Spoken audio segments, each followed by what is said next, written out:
part 3, basically, the attack on messianic fulfillment. And the reality is, hindi ko actually plinano na to talk about this for 3 Sundays. Actually, 2 Sundays lang yung schedule. But the Lord impressed to my heart to continue it to this third topic. The reason why I was convicted when I read yung Luke chapter 24, verse 25 to 27, and I just realized na meron pa akong pwedeng i-share dito that is very important, na pag natutunan natin will really guard our hearts, guard our minds from this erroneous teaching of Marcionism. Okay? So ready na ba tayo for that? Let's read yung text na sinasabi ko. Nabasa ko to siya last Sunday, and this is already familiar sa inyo. In Luke 24, 25 to 27, he said to them, "How foolish you are and how slow to believe all that the prophets have spoken. Did not the Messiah have to suffer?" By the way, Messiah and Christ, pareho lang yan sila. Okay? So huwag ma-confuse. Ano yung Messiah? Ano yung iba ba yan siya? It's actually the Hebrew term of Christ. Christ is the Greek term. The Hebrew term is Messiah. If you want to be strict to a little bit, Mashiach. Okay? So, kung gusto mo maging authentic talaga, Mashiach. Or sa atin, it is transliterated to Messiah. So, wag ma-confuse dyan. Have to suffer these things and then enter His glory. And beginning with Moses and all the prophets, He explained to them what was said in all the scriptures concerning Himself. So, if wala ka dito last Sunday and hindi mo alam kung ano yung konteksto ng sinasabi ko dito, all our preachings are available online. So yung part 1, part 2 natin, you can just go there so that maging makasabay ka sa pinag-usapan. Pero wag ngayon, okay? Nandito ka ngayon. So next, mamaya na siguro if you have time, you can watch yung ating part 1 and part 2. So according to Jesus Himself, the Old Testament is about Him. Okay? As a Christians, ang belief natin is that the Old Testament, yung lumang tipan na sinasabi natin, is actually about Jesus Christ. He is the fulfillment of the Old Testament. The words of Adam Harwood in his systematic theology put it perfectly. Ito yung sinabi niya. Napaka-importante nito. The New Testament portrait of Jesus is understood more fully when recognizing its dependence on the Old Testament storyline. So, kung gusto mo daw maintindihan kung ano yung nangyayari sa New Testament, mas lalo mo to siyang maintindihan, mas lalong lalalim ang understanding mo if hindi mo siya ihihiwalay sa Old Testament narrative. Kasi nga, yung buhay ni Jesus is a fulfillment. Or ito yung fullness of the prophecy. Yung buhay ni Jesus, yung Old Testament, is basically describing the life of Jesus. If you read the Gospels, you will notice that the narrative of Jesus' life is always portrayed as either a fulfillment or draws parallelism from Old Testament prophecies or stories. So either it is a direct fulfillment or yung mga story na mababasa nyo sa Bible, merong parallel sa buhay ni Jesus. So, for example, there's a prophecy na quoted by Matthew, sabi niya, "Out of Egypt I have called my son." So, it is actually a prophecy in the Old Testament wherein it talks about Israelites were called by God out of Egypt. And yung way na kung saan yung mga Israelites tinawag ni God out of Egypt, ganun din ang nangyari sa buhay ni Jesus. Di ba alam natin yung story? Herod came and killed yung 2 years old na mga bata pababa. Jesus flee to Egypt. Then for a while, he came back to Israel, and doon na siya lumaki. So, those are parallelism. So, hindi necessarily na parang fulfillment talaga, but sometimes it draws parallelism. So, yung mga story in the Old Testament, full of wonder ka. If nagbabasa ka ng Old Testament, then fascinated ka sa story. If you try to connect it to the life of Jesus, mas lalo ka parang, wow, magaganon ka. Because it is always a parallel to the life of Jesus, yung crossing in the wilderness, yung lumabas from Egypt yung Israelites, then tumawid sila sa Red Sea, then to the wilderness and all. These are parallelism. These are shadows of the work of the Lord Jesus Christ. Now, I want you to remember ano yung sinabi kasi sa mga hindi nakakaalam, no, we actually base itong ating arguments or ating preaching sa isang preaching din na we are trying to critique. Basically, we are not trying to be critical, but we are trying to critique yung preaching na ito kasi nga naging viral ito. So, this is the preaching of legal age na siya by Pastor Ed. So, sa mga wala dito for the last 2 Sunday. According sa narration niya, and mention ko to last Sunday, yung interpretation niya of the flipping of the tables in the temple story, na-remember niyo yun? According sa kanya, the reason why Jesus flipped the tables is because ayaw daw niya yung nangyayari sa loob ng temple. Pero alam natin ang story na hindi ang reason kung ano yung nangyayari sa loob ng temple kung bakit nag-flip si Jesus ng table. The reason for that is because they have turned the temple courts, yung labas ng temple, into a marketplace. Alam natin yun siya. Are you with me? Pero, yun nga, ang sabi ni Pastor Ed, ayaw ni Jesus ang nangyayari sa temple. He is referring to the sacrifices, yung mga pinapatay na mga tupa, na mga goats sa loob ng temple. According sa kanya, ayaw daw yun ni Jesus. Furthermore, his conclusion on why Jesus came is very telling. Ito yung sinabi niya, dumating si Jesus to destroy it, referring to the law, to destroy it and to set people free from it. Yun daw yung purpose kung bakit dumating si Jesus. Remember niyo yung quote na yun? Anong quote? Dumating si Jesus to destroy it, referring to the law, and to set people free from it. Now let's go to 2 Corinthians 3:14-16. For the very first time, siguro ito yung unang beses nagagamit ako ng Tagalog na Bible. Okay? Kasi ginamit niya yung Tagalog na Bible to drive out yung point niya. That's why I'm using itong Tagalog Bible, Magandang Balita Bible. Okay? Sabi dito sa 2 Corinthians 3:14-16, ngunit naging matigas ang kanilang ulo, kaya't hanggang ngayon nananatili ang talukbong. Talukbong means covering. Okay? Na iyon habang binabasa nila ang lumang tipan. Ang story basically, if you read yung previous verses, ninanarrate dito ni Apostle Paul yung story wherein, di ba si Moses kinuha niya yung 10 Commandments? Kinuha niya yung 10 Commandments. Pagbaba ni Moses from the mountain, yung muka ni Moses is actually shining. Nag-shine yung muka niya because he was exposed to the glory of God. Alam niyo yung pag-shining yung muka ng tao, ibig sabihin na expose yan sa glory ni God. Okay? Hindi yung oil sa muka, okay?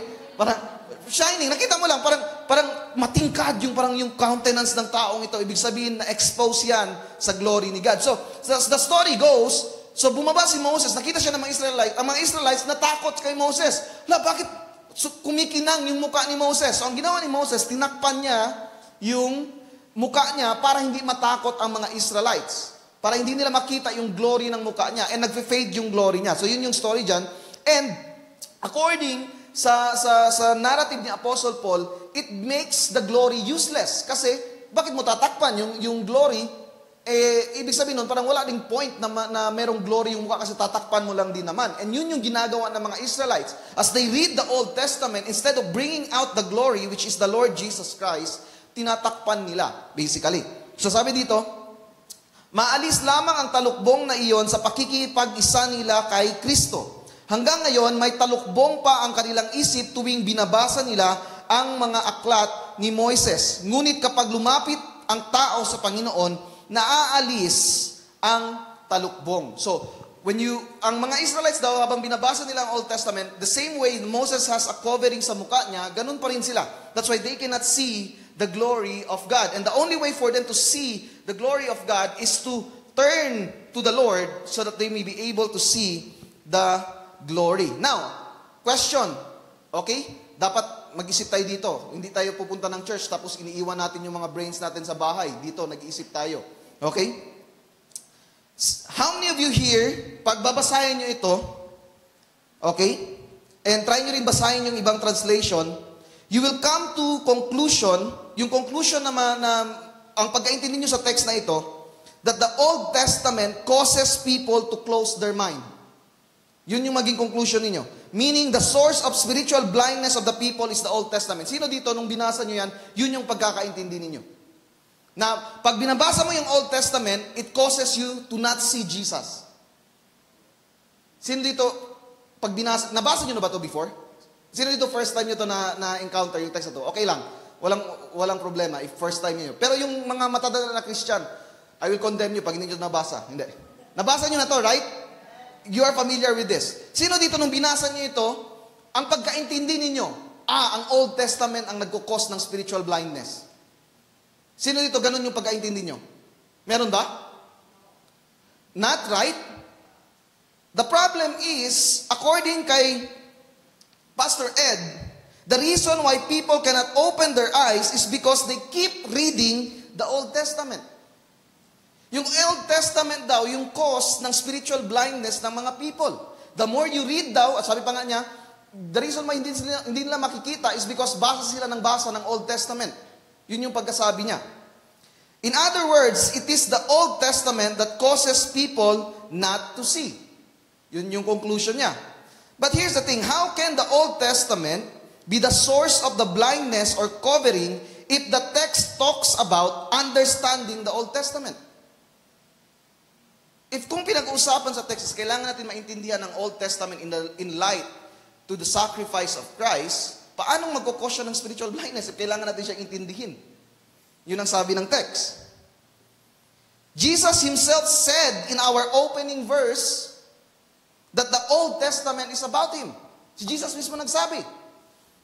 So how can a book that is about Jesus causes people not to see Jesus? Yun yung concern natin. Yun yung problema natin na kailangan ma-change yung perspective. Because maraming mga tao nagsasabi, uy, wag ka magbasa ng Old Testament kasi it will cause you to be stumbled. It will cause you na hindi mo makilala si Jesus. But the reality is, if you want to know Jesus in His depth, in who He is truly, the Old Testament is a very powerful revelation in which maintindihan natin ang anong na-accomplish ni Jesus on the cross. Are you with me? The text says, nananatili ang talukbong na iyon habang binabasa nila ang lumang tipan. If Paul wants to communicate that the Old Testament is the cause of the blindness, ano yung dapat na ginamit niya na word? Kung gusto niyang ipaintindi na yung Old Testament ang cause ng spiritual blindness, dapat hindi habang ang gagamitin niya, kasi habang binabasa mo siya, ang ginamit niya is dahil. Dahil dapat, kung gusto sabihin ni Paul na ang Old Testament ang nagakos ng blindness, dapat nananatili ang talukbong na iyon dahil binabasa nila ang lumang tipan. Hindi naman ganun ang ginamit ni Paul. Ang ginamit ni Paul, habang. So, there is something that causes the blindness separate from the Old Testament. Ibig sabihin, hindi nila maintindihan ang Old Testament because of this blindness. Are you with me? So, the talukbong that is talked about or the covering is naging matigas ang kanilang ulo. Yun yung covering. In what way na matigas yung ulo nila? Their refusal to let go of their false interpretation and see that the Old Testament is about Jesus. Kasi nga, yung mga apostles, punta sila, okay, Jesus is the fulfillment of the Old Testament. Hindi yan totoo. Ayaw nilang makita na even though napaka-clear na si Jesus is about, ang pinag-uusapan sa Old Testament, ayaw pa rin nilang maniwala.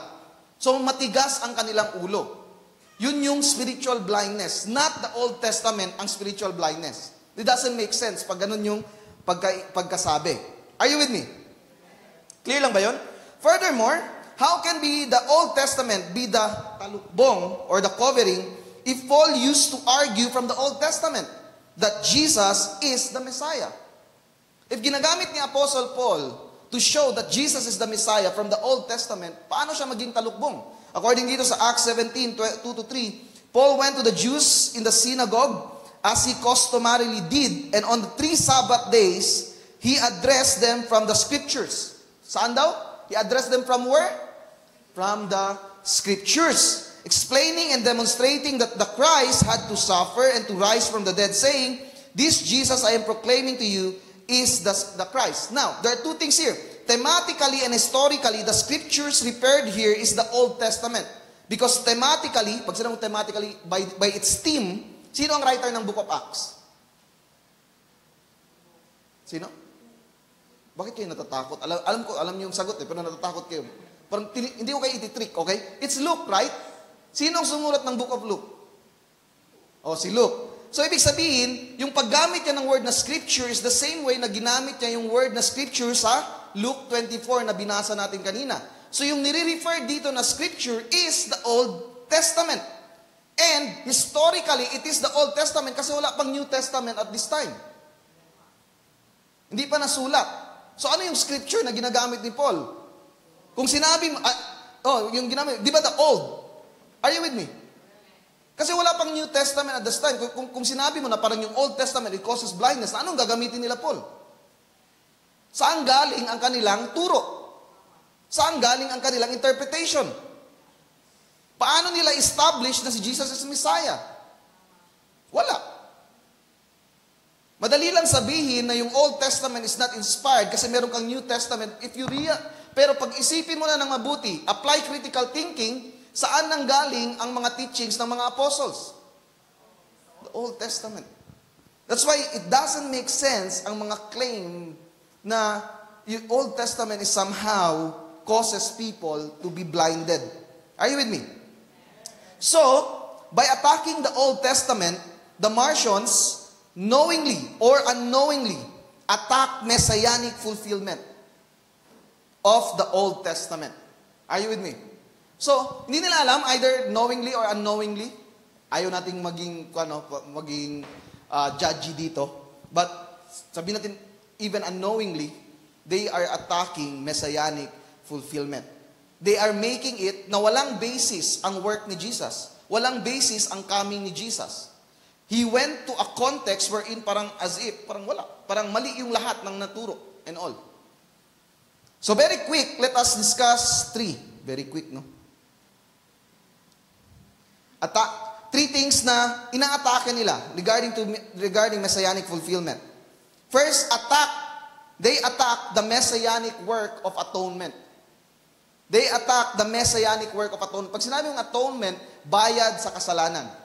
Kabayaran sa kasalanan, basically. Meron kang kasalanan, binabayaran yan. Are you with me? Are you with me? Ay, hindi pala ako nag-pray. Sige, mag-pray tayo kayo. Let's pray. Lord, we bless you, O Lord, and we ask for your blessing and your guidance, O God.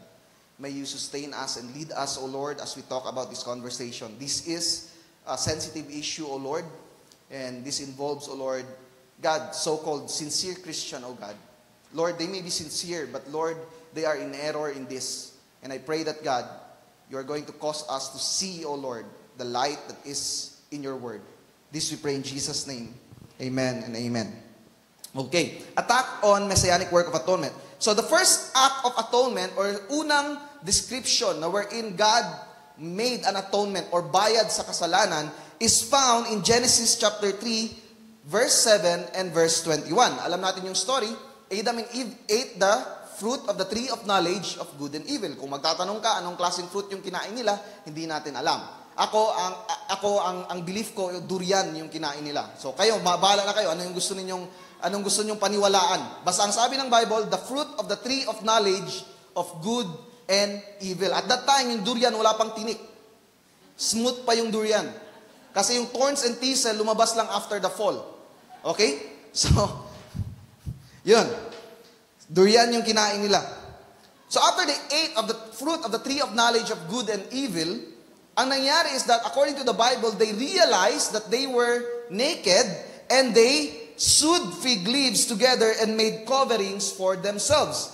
These sewed fig leaves together, itong covering represents their work to try to cover their own sins, to try to pay for the penalty of their sins. When they realized na meron silang kasalanan, yung fig leaves, which is makati, no? Parang leaves yung damit mo, they use it to cover their sins. And it represents lahat ng mga tao who thinks na pwede nilang bayaran yung kasalanan nila gamit ang kanilang works, gamit ang kanilang efforts. And masasabi nila na, parang okay na ako kasi I am using fig leaves. But in verse 21, the Lord God made garments of skin for Adam and his wife and clothed them.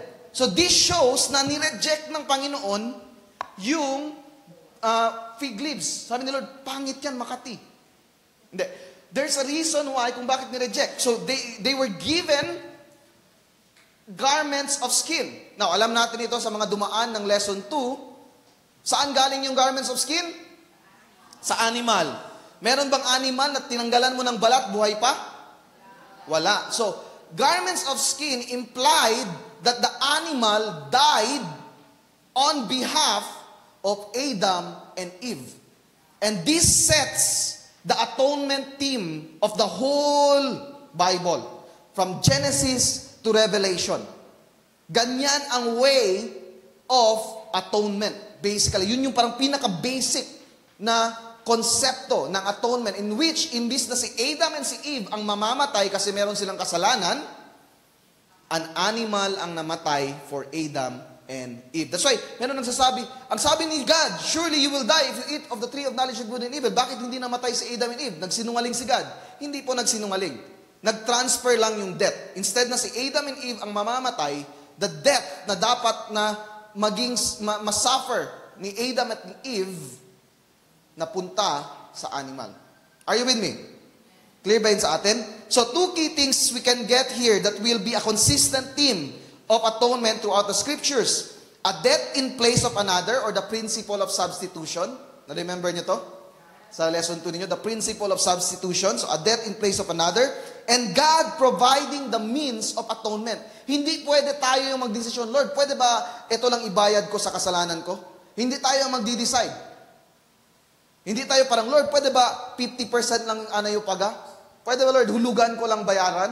No, hindi tayo ang nagdidikta kung paano natin babayaran ang ating kasalanan. Si Lord ang magdidikta kung paano babayaran ang kasalanan. Are you with me?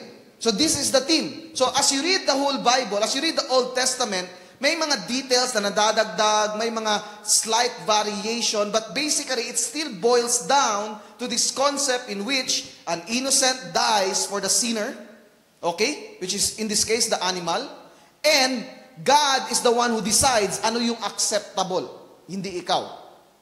Are you with me?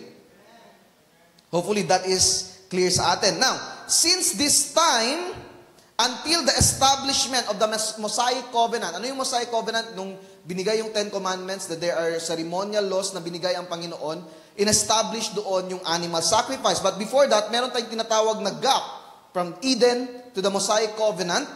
So, wala pa yung Mosaic Covenant, meron pa ring sacrifice of animal. Kahit wala pa na-establish, kahit wala pa na formalize ang sacrificial system.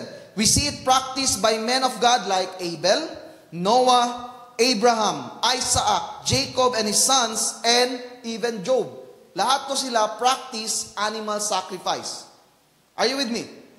So, may mga sasabi, si Moses yan, nag-command na patayin ang mga animal para sa mga kasalanan natin. Hindi. Hindi po.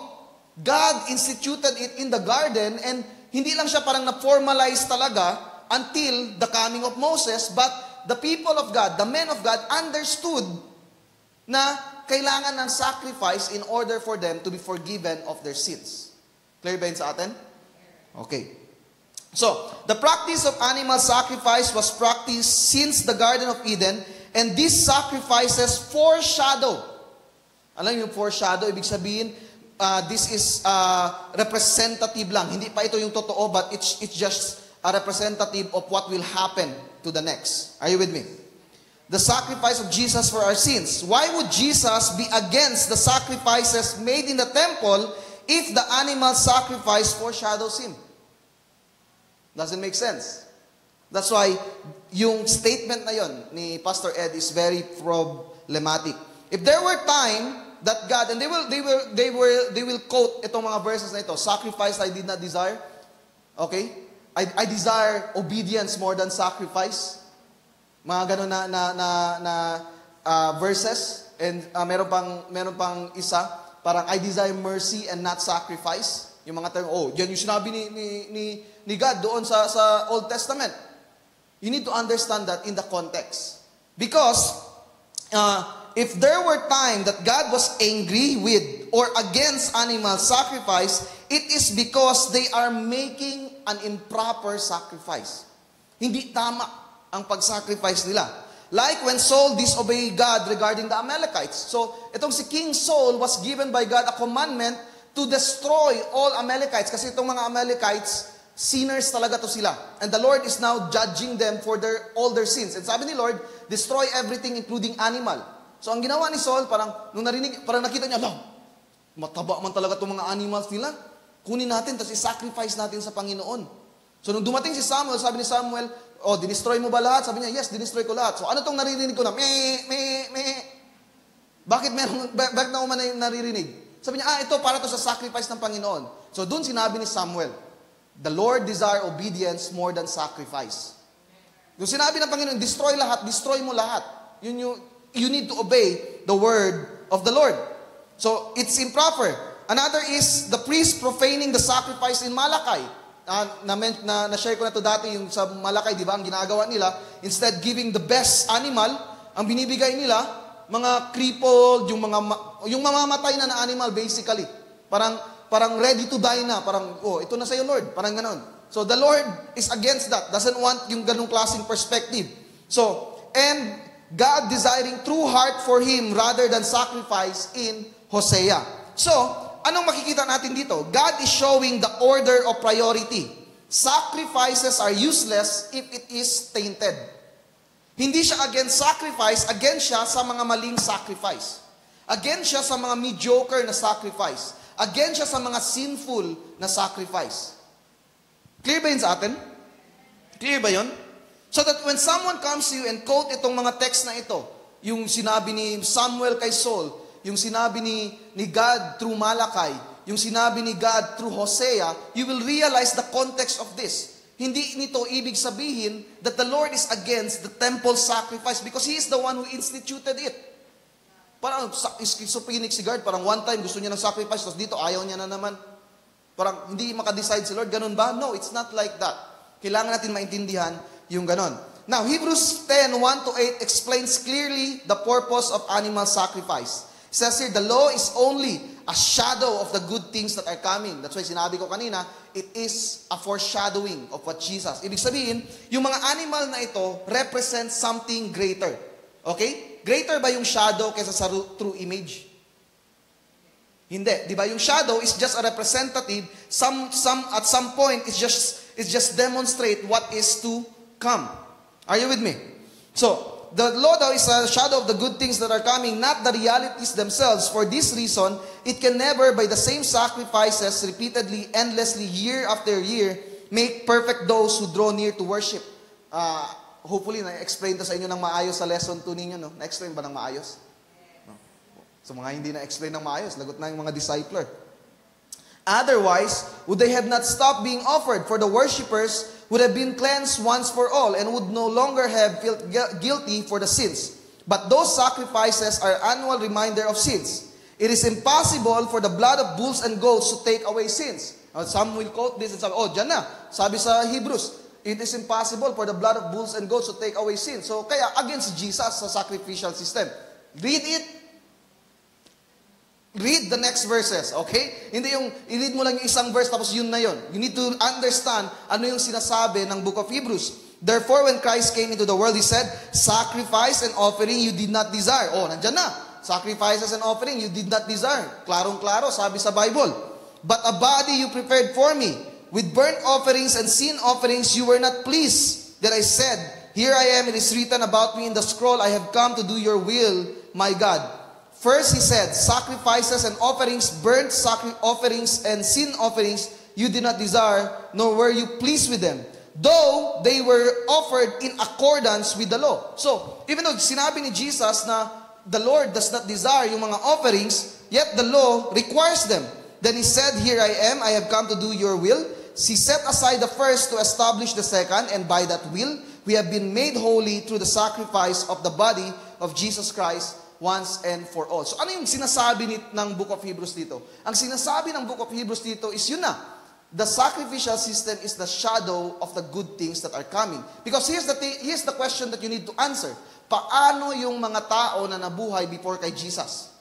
Ano yung way nila of salvation? Paano mabayaran yung kasalanan nila? Because for the wages of sin is death.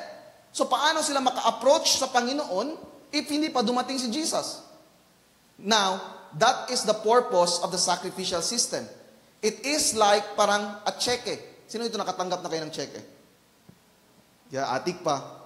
Sino dito nakatanggap na ng cheque? Meron, okay. Nakatanggap na kayo ng cheque. Yung cheque ba, example ito, cheque to. Totoong bayad ba to? Yung cheque? Totoong bayad ba yan? Unless na ma-deposit mo yan or ma-encash mo yan, wala pang technically na bayaran na nangyari. Clear ba yun sa atin? That's why nakakarinig tayo ng mga cheque na tumatalbog. May mga cheque na parang pag-deposit mo, ay, peke, gali, mga ganon. Because yung cheque is just a representative of the value. A shadow lang. Hindi yun siya. Sino dito gusto nyo anong gusto nyo? Yung cheque o yung pera? Tama, di ba? Yung cheque, papel lang yun siya. Hindi yun siya totoong pera. Walang value basically yung cheque. Are you with me? Unless na ma-deposit mo yan or ma-withdraw mo yan, then doon mo pa makuha talaga ang totoong value. So, yung animal sacrifice is basically cheque na binabayad natin sa Panginoon. Okay? Cheque na binabayad ng Old Testament saints, ng mga people of the Old Testament sa Panginoon. It's like a guarantee. It's like temporary payment.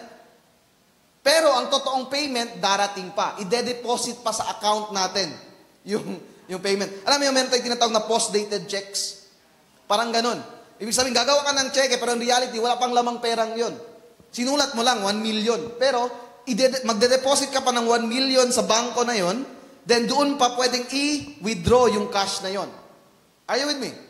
Clear ba yun? That's the purpose of the sacrificial system. So, question, bakit wala na tayong sacrificial system ngayon? Kasi na-deposit na ang bayad. Are you with me? Na-deposit na ang bayad, which is the Lord Jesus Christ. Praise God, kasi kung hindi, ang dami-dami natin. Kada isa sa atin mag-sacrifice ng animal, mamulubi tayo. Are you with me? Clear ba yun? Ang iba sa atin ito, bird na lang. Pwede man bird ang i-sacrifice. Maghuli na lang tayo ng maya, then yun yung sacrifice natin. Kaya wala man tayo pera. So, that's the purpose of the animal sacrifice. Very clear ba yun sa atin? Clear. So, sa mga gusto mag-share ng lesson 2, no, basically, yun yung lesson 2. So, kuhan ko lang, parang shortcut ko lang yung lesson 2 natin. So, now going back to the problem with the view that Jesus did not like the temple sacrifice. If the temple sacrifice is wrong, then Christ's sacrifice is wrong. Are you with me? Because the temple sacrifice foreshadows Christ's sacrifice. So, ang conclusion natin dito is that Marcionism dilutes the sacrifice of Christ. It makes it no basis. Parang bakit namatay si Jesus? Hindi natin alam kasi hindi ko alam ano yung purpose basically. Although merong mga theory of atonement in the systematic theology na meron ako, he break it down. Depende kasi sino ang theologians, but yung sa book na meron ako, 8 views of atonement. 8 model of atonement meron. So, kasi walang sacrificial system, of course, they will not subscribe to the penal substitution atonement, which is yun yung belief ko. Yun yung model na pinafollow ng church natin, which is the penal substitution model, wherein, instead na tayong mamamatay, Jesus died for us. Meron kasi mga example lang daw, Jesus is an example that we should strive to be like Him. Magpa-crucify din tayo, parang ganon. No, there is a bigger purpose on the sacrifice of Jesus. Why did Jesus have to die if sacrifice is not necessary? Bakit kailangan? So, may mga, yun na nga, merong 8 na atonement model na some of that actually cannot exist on its own. Some of them merong merit, pero it only makes sense if you understand it as a sacrifice done in behalf of sinful sinners. Amen? Now, we don't have really time to discuss yung theology behind that and all. We can also do that, pero wala tayong time. So, siguro next time, we're going to go deeper sa atonement model. Or siguro parang some sort of class. Parang ganun.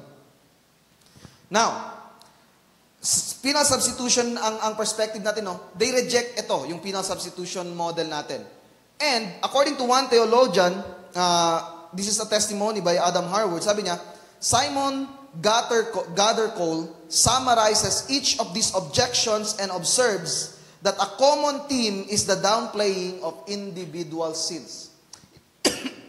Itong mga nagsasabi, isa sa mga thing na ma-observe mo sa mga tao nagsasabi, the Bible is not the Word of God, yung Old Testament is parang revelation of an evil God, parang ganon. Isa sa mapapansin mo talaga sa kanila is that they don't want to talk about sin, specifically individual sin. They will talk about Jesus sacrifice Himself to free us from the law. Bakit tayo kailangan maging free from the law? But they will not talk about the sins, your individual sins. Because the cross supposedly dealt our sins.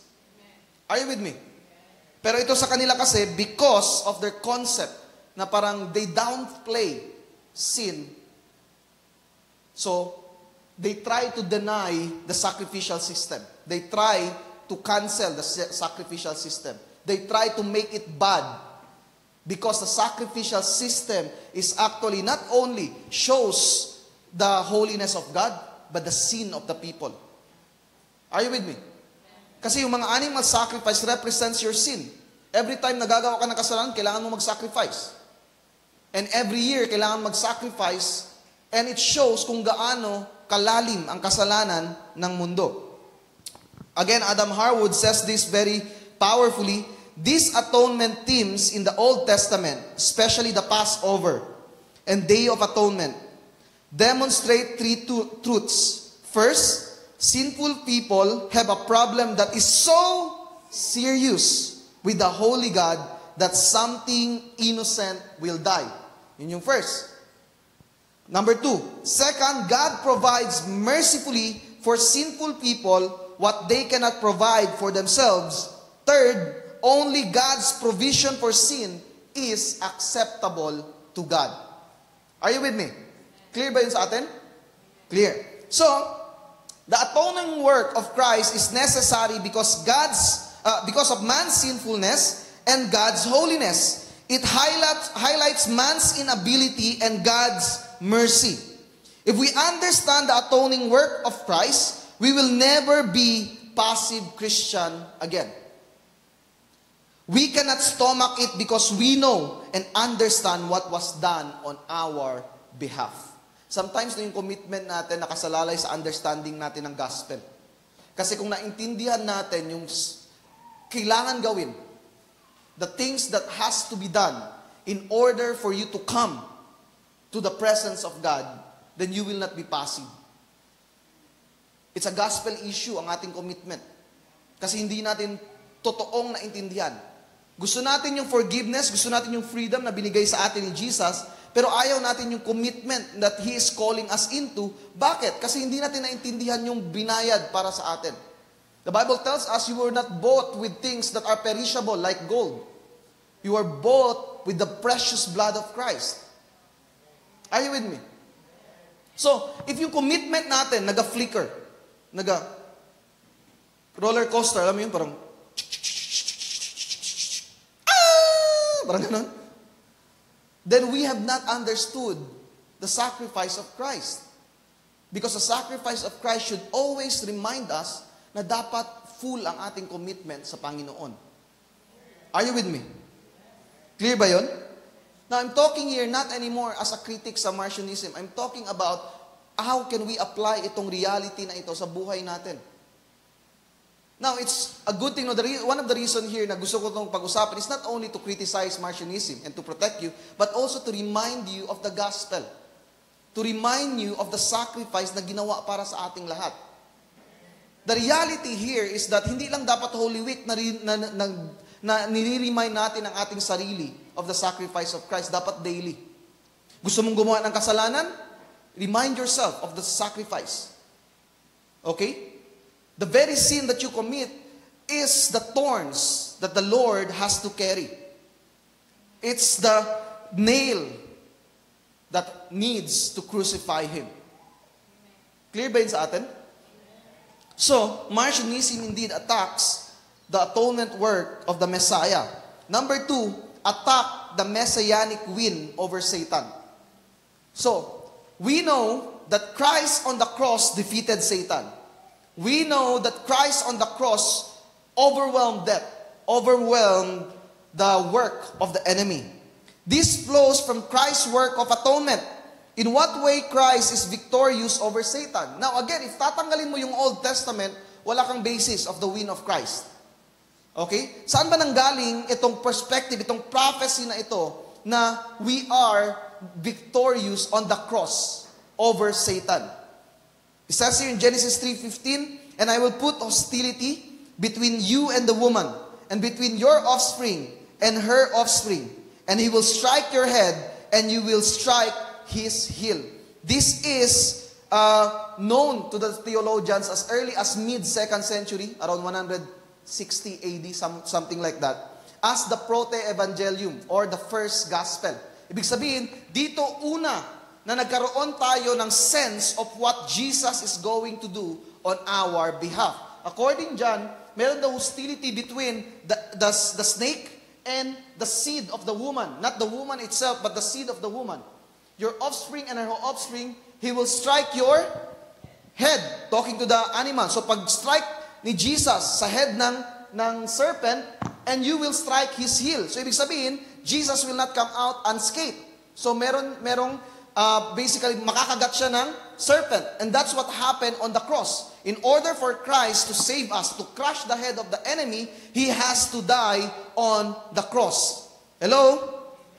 Sino na nabasa niyo ito? Naintindihan niyo ito na ganun para ang ibig sabihin before? Yun ang ibig sabihin nun. Di ba? Wow! Parang ganun. Old Testament coming to life when we realize that it is about Christ. It's about Jesus. So, inapakan ni Jesus ang head ng serpent. Yung serpent, gumanti. Kinagat niya si Jesus. And Jesus died on the cross. But we know the story that yung kagat na yon is not fatal to the Lord because He resurrected from the dead. Are you with me? So, why is it necessary for Jesus to die to defeat Satan? Pwede bang i-crush niya lang diretso yung ulo ni Satan? Pwede bang hindi na siya makagat? Parang pag-crush siya, ilag agad, parang ganun? Wala bang reflexes? Parang ganun? Merong actually reason. Sabi dito in Hebrews 2:14, "Therefore, since the children share in flesh and blood," the children referring to humanity, "he likewise," referring to Jesus, yung he dyan refers to Jesus, "likewise shared in their humanity, so that through death, he could destroy the one who holds the power over death," that is the devil. So after the fall, ang merong authority over death is the devil, is the enemy. He kills us by our sins. He condemns us by our sins. Meron siyang power over us. So in order to redeem us, to purchase us from the hands of the enemy, Jesus has to die. Amen. Para makuha niya yung authority back. So ngayon, Jesus has now authority over death. Therefore, He is now the one who decides who lives, who dies. And sabi niya, "Whoever believes in me shall not perish, but have everlasting life." Are you with me? Clear ba yun sa atin? So, paano ito different sa view ni Pastor Ed? Sabi niya, dumating si Jesus to destroy it, referring the law, and to set people free from it. The reality is, Jesus destroyed Satan, not the law. Again, Jesus destroyed Satan, not the law. Jesus fulfilled the law and freed us from death. Are you with me? Clear ba yun sa atin? Is this something na parang na-realize parang, oo nga, no? Praise God for that.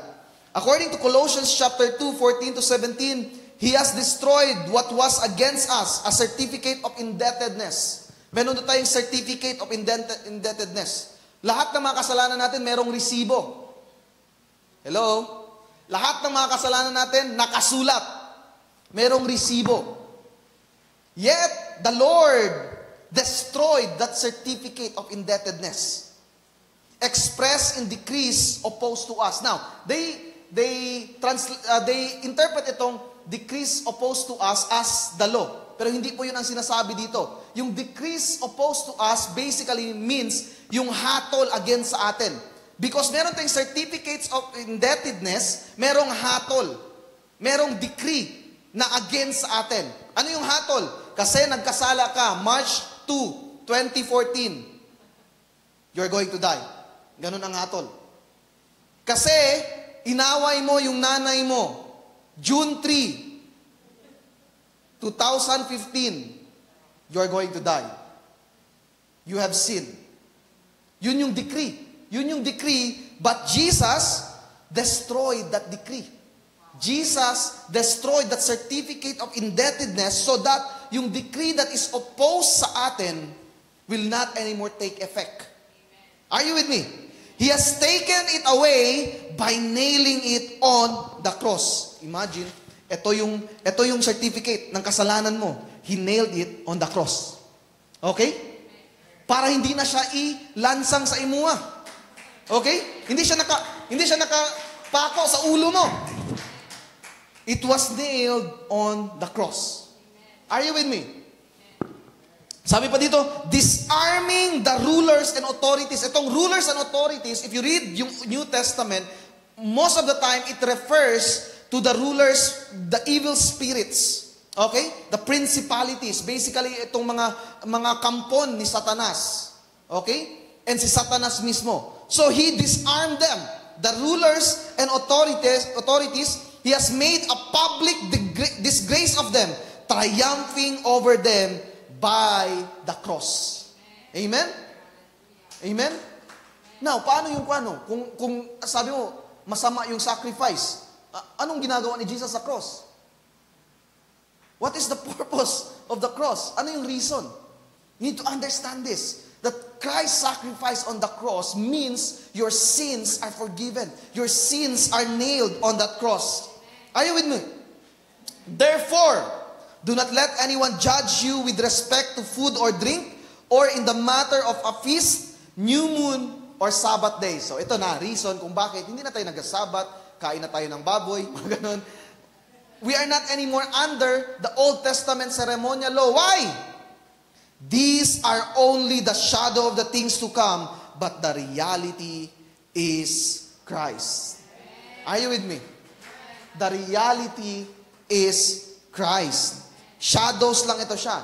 But here's the thing about itong mga shadow na ito, itong mga teaching na ito in the Old Testament. Ibig sabihin ba, hindi ko na ito basahin ang Old Testament? Marami ka pa rin matututunan if you read ito. Yun na yung kanina. Di ba, pagbasa mo, nakita mo si Jesus, wow! Parang ganon. If you participate, for example, in a Seder meal or yung Passover meal, it will still, parang, pag ma-realize mo kung ano yung represent na yun, yung bitter herbs, yung lamb, yung egg, parang gano'n na represent ng ano yun. Actually, I am planning to do it this Holy Week, pero baka nasa deacon tayo, kung may pera, parang gano'n. So, baka hindi natin magawa. But I was planning to do it. Kasi, itong yung Seder meal, though it is not required anymore sa atin because we have the fulfillment in Christ, pwede pa rin siyang magturo sa atin ng something. It's still, parang, it can still stir up our souls when we participate. Are you with me? Hopefully, that is clear. So, going back to the issue of attacking the messianic win over Satan, by saying that the OT blinds people and suggesting that essentially it is not inspired, we remove the context of Christ's victory on the cross.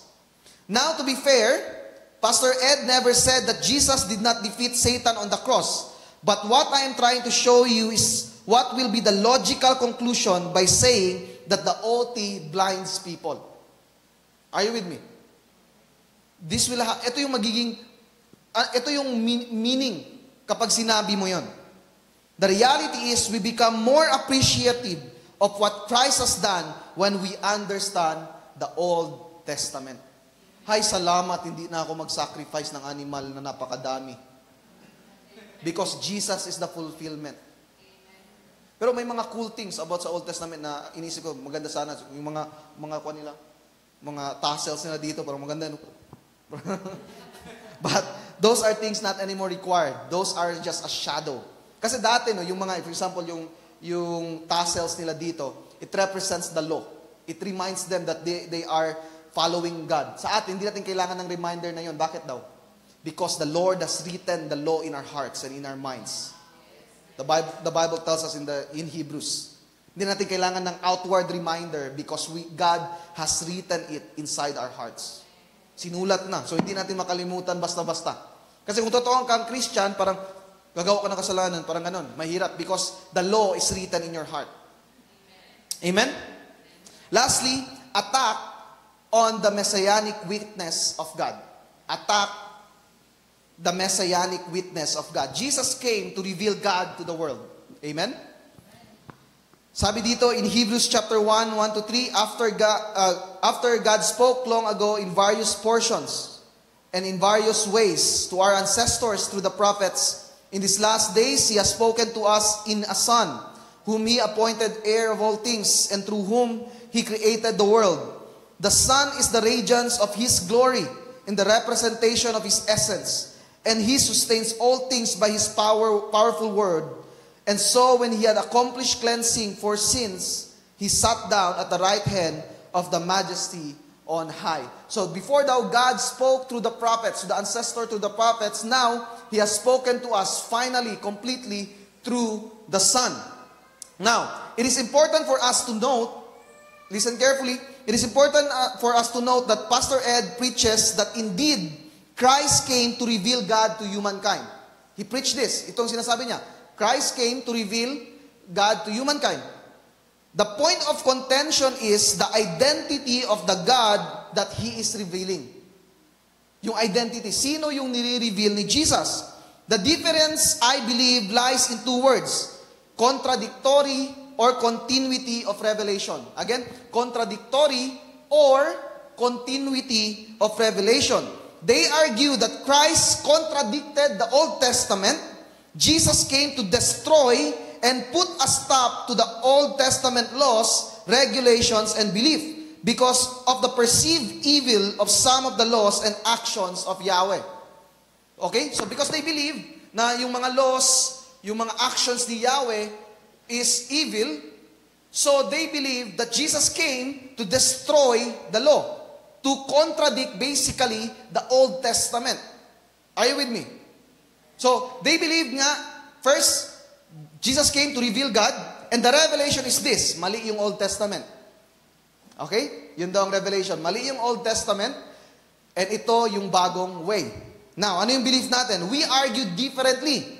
We argue for continuity of revelation. Jesus came to fully reveal who God is, building on the Old Testament, not contrary to it. Are you with me?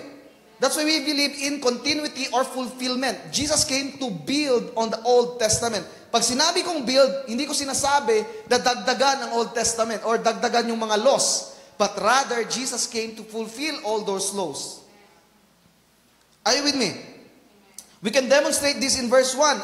Sabi sa verse 1, God spoke long ago in various portions and in various ways to our ancestors through the prophets. First, we are assured that indeed God spoke before Jesus came.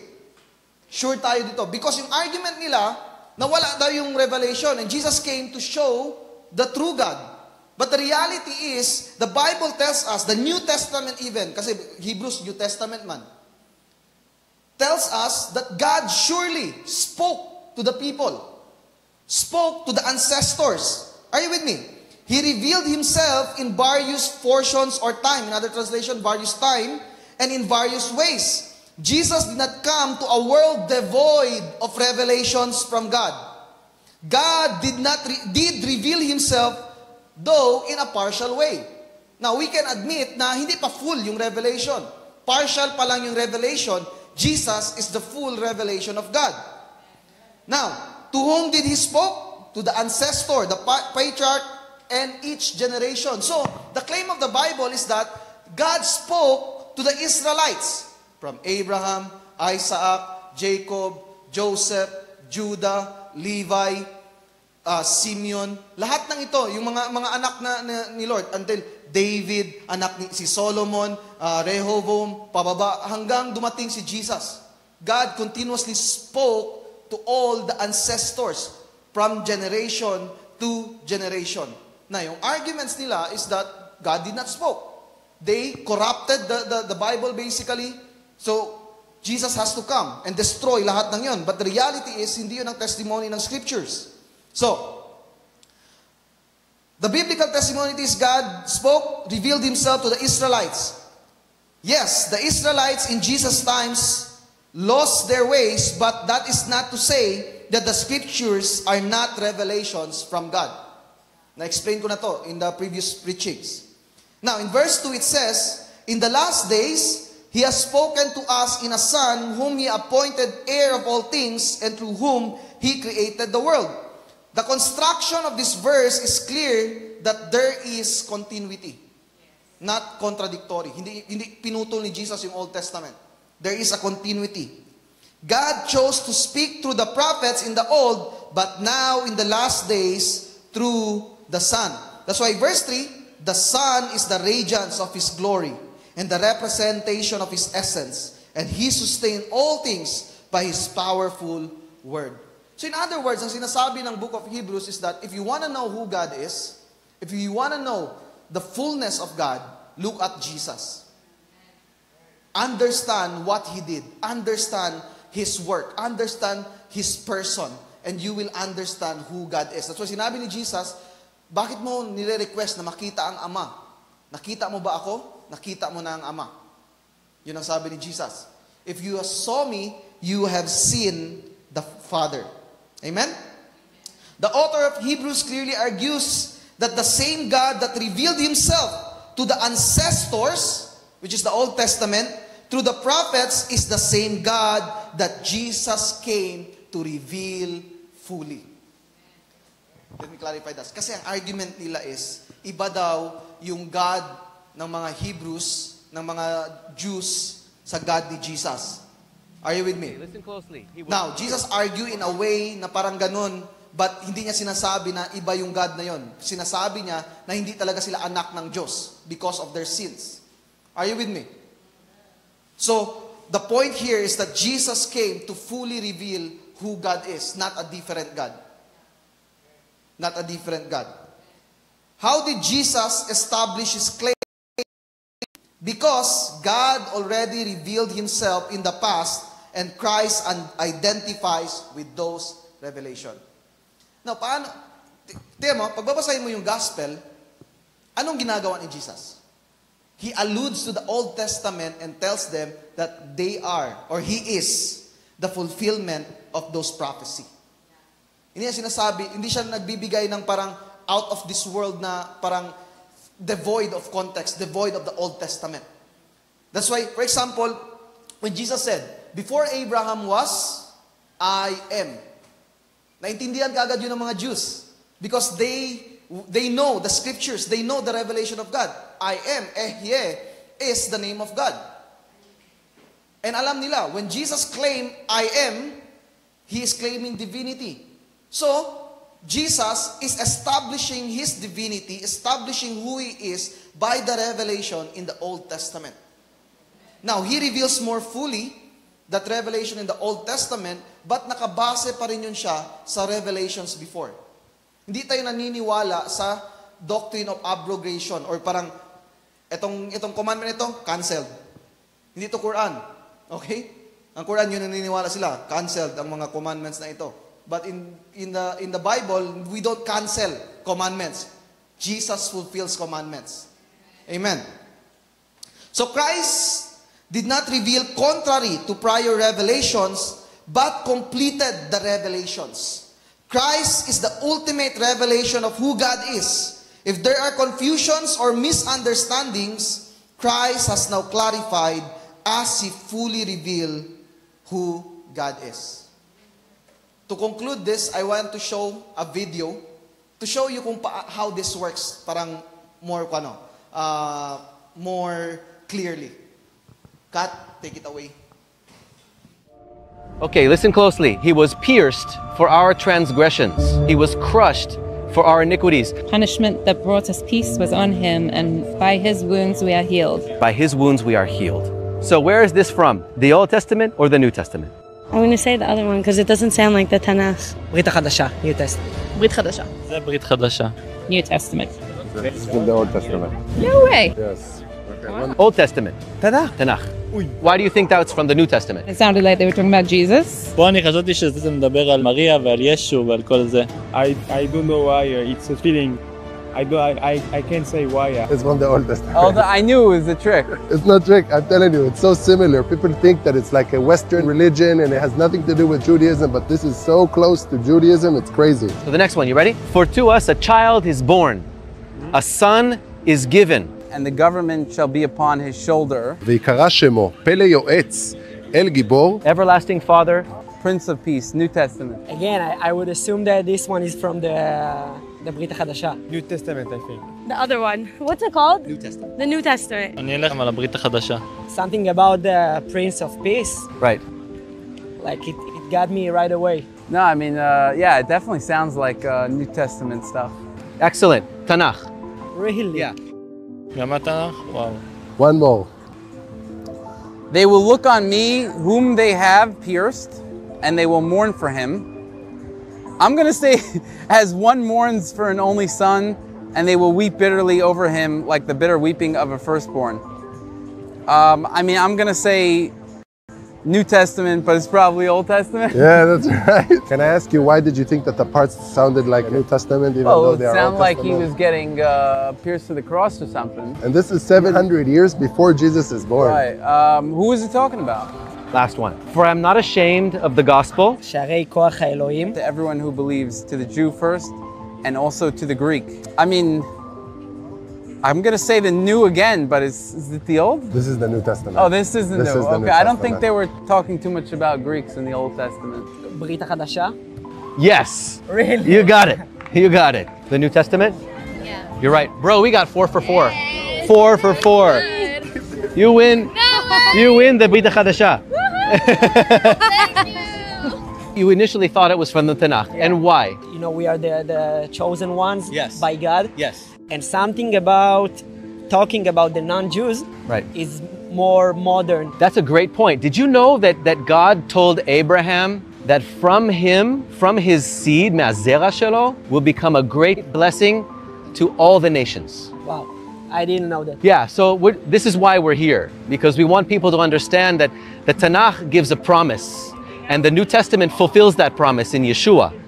Like Yeshua, he's the only person that can fit the description of the Mashiach, only person. And so we're trying to teach people that, Rega, open the eyes and look for yourselves. Read some of the Tanakh, read the New Testament, and you can see for yourself what it's talking about, because we feel that our life is on the line here. And so if people aren't thinking about how they can secure their future with God, and their last day comes, it's scary. Yeah, it is. So we just want to share with people where they can find eternal salvation and forgiveness. Wow, that's nice. Yeah, so if you're interested, we have a New Testament in Hebrew we can give to you for you to read. Really? Yeah. Why not? Okay. I love to. Cool, let me get it for you. You might want to actually start in the Tanakh on the last book, Malachi, and go right into here. All right. And you'll see a narrative that takes you from here to there. It's very smooth, it's a smooth transition, it's wonderful. And read this, because this is for our Jewish people. If you open it up and you read the first verse, open it up, read the first verse of the New Testament. ספר היחסין של יהושע המשיח בן דוד בן אברהם. אברהם הוליד את יצחק, יצחק הוליד את יעקב, ויעקב הוליד את יהודה אחיו. Okay, so does this sound like something foreign to our Jewish people? No. Does that sound like something zar? Not at all. Something foreign? Something from the Christians, it's theirs, it's not ours? No, it sounds mine. It sounds very Jewish. Right, and all you needed to do was look at the very first sentence to find out. Yeah. So look through that, and you can contact us if you want to, if you have any questions. Amazing. All right? Thank you very Vaughn, much. you were amazing. Thank you. I think you need a lot of faith. Okay. So, hopefully, naintindihan niyo yung point ng video na yon, that the Jews right away acknowledges na, ay, Old Testament pala to, parang ganon. Merong connection, merong bridge, merong continuity. And it shows na indeed, the Old Testament is talking about Jesus, Yeshua. Are you with me? Now, ang pinaka-interesting sa akin na part doon is yung genealogy. Kasi yung genealogy, parang nilalaktawan lang natin yan, hindi natin binabasa. But it spoke to that Jew. Nung binasa niya yung Old Testament, he realizes that this is something na connected sa kanila, connected sa kanilang ancestry, connected to who they are as a people. And they realize that Jesus is not something na parang out of their ancestry, but rather it's part of who they are. Jesus' genealogy proves the importance of the Old Testament prophecies and stories. Why is it important that he is the son of David and the son of Abraham? Because Jesus is the fulfillment of thousands of years of prophecies. Amen? It aligns all the revelations up to that point. The Messiah has come and he has fulfilled the Old Testament and not destroyed it. We have a sure hope with a Messiah who is a fulfiller, not a destroyer of the law and the prophets. Amen? Hopefully, as we wrap up itong mini-series natin in Marcionism, kasi yung pinaka-series talaga natin is latest, so isa na lang, but parang naging mini-series na itong Marcionism, maintindihan natin kung saan tayo nang gagaling.